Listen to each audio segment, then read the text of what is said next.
Guys, aksidente ito sa San Isidro. Ito, dump truck ko. Bumangga sa ano, bahay. Inararo yung barrier. Ayan, oh. Oh.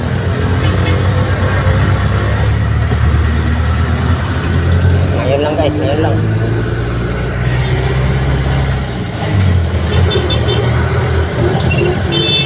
Ay, kabaron.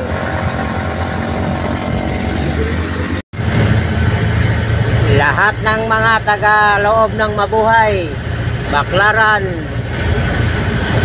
kung lalabas kayo, huwag kayong dumaan ng Mamatid o kaya San Isidro. Kung palabas kayo, diretso na kayo sa Katapatan. Grabing traffic sa San Isidro. Tukod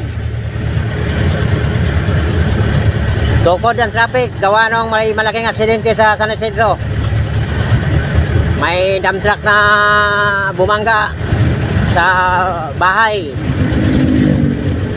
mismo sa San Isidro. Pag labas mo lang konti ng kanto, yung barrier doon inararo ng dump truck.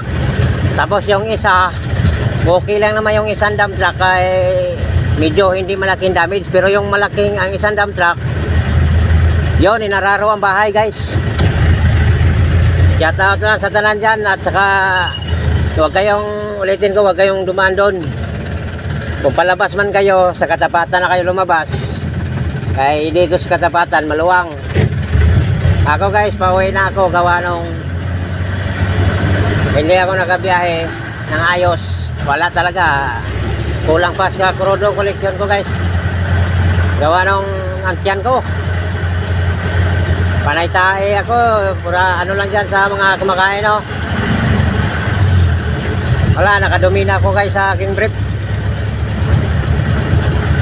Wala, kahit anong gawin ko, wala. Kaya bayaw, pasensya ka na. Wala, hindi naman to sinasadya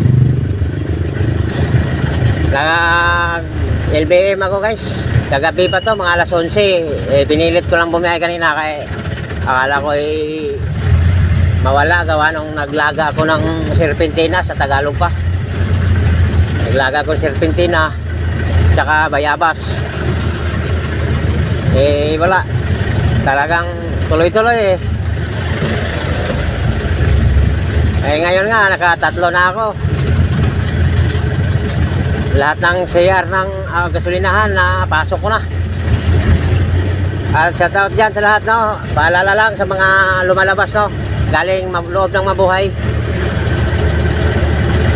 huwag kayong dumaan doon sa sinasabi ko, Mamatid, San Isidro, kasi yan traffic gabing haba, tukod, walang galawan. Gawa ng truck na ang sinasabi ko, yung truck bumangga, yung dump truck inararo yung mga concrete barrier doon. Tapos yung isang dump truck bumangga sa bahay.